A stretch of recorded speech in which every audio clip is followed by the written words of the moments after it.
Problem set 3, question number 7.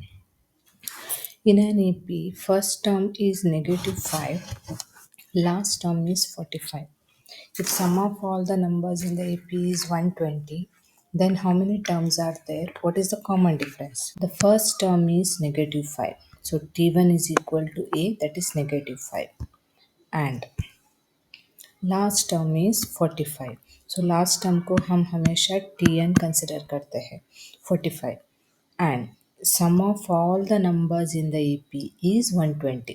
मतलब दिया हुआ एपी में कितने टर्म्स है वो मालूम नहीं है, बट वो टर्म्स का टोटल सम कितना है? सम है 120.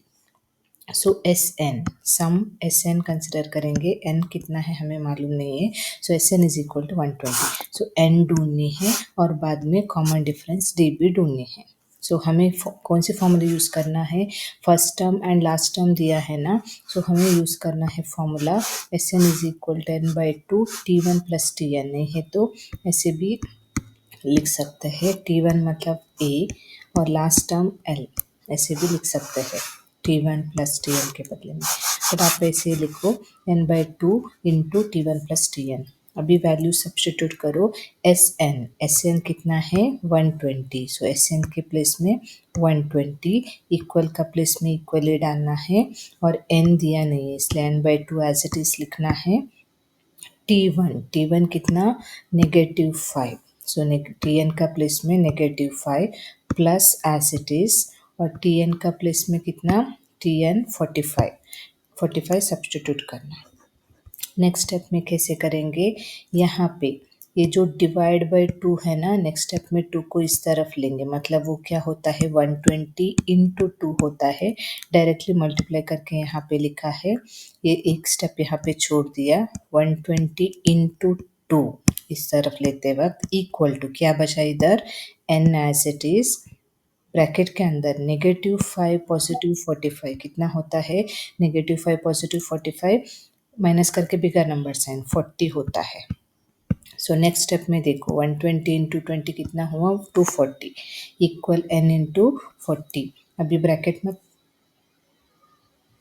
मतलब इंटू है ना, सो ये इस तरफ लाते वक्त डिवाइड 40 होता है. मतलब n इज इक्वल टू 240 और 40 को इस तरफ ले तो क्या होगा? Divide by 40. सो यहाँ पे n 240 is equal to n bracket 40. Bracket मतलब मल्टीप्लाई. अभी नेक्स्ट स्टेप में इसको इस तरफ ले तो क्या होता है? 240 एज इट इज लिखे ये डिवाइड होता है क्योंकि ये मल्टीप्लिकेशन ऑपरेशन है ना. सो यहाँ पे 40 इक्वल टू इधर बचेगा सिर्फ n. ये कट हुआ 4 1 जार 4 6 टाइम्स. सो यहाँ पे ऐसे लिखा है. नेक्स्ट एन का वैल्यू मतलब कितने टर्म्स है? एपी में 6 टर्म्स है.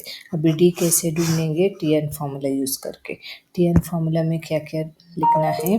टी एन, अभी लास्ट का टर्म टी एन है ना, सो टी एन क्वेश्चन में दिया था लास्ट टर्म 45 इक्वल टू ए का वैल्यू हमें ऑलरेडी फर्स्ट टर्म दिया है ना, वो ए का वैल्यू है -5 प्लस अभी जो मिला है एन का वैल्यू 6. सो एन का प्लेस में 6 सब्सटीट्यूट करो. 6 माइनस 1 डी दिया नहीं है एज इट इज लिखो. समझ में आ रहा है ना? सो 45 एज इट इज नीचे और नेगेटिव 5 भी नीचे. 6 माइनस 1 कितना? 5 डी.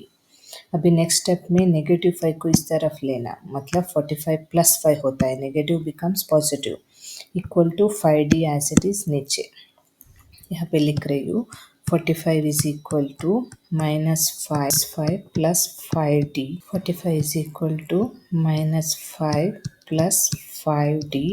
सो नेगेटिव 5 इस तरफ जाते वक्त 45 पहले लिख के ये पॉजिटिव 5 होता है. नेगेटिव 5 इस तरफ जाते वक्त is equal to 5d as it is. So यहाँ पे 45 प्लस 5 कितना? 50 is equal to 5d. So d is equal to कितना?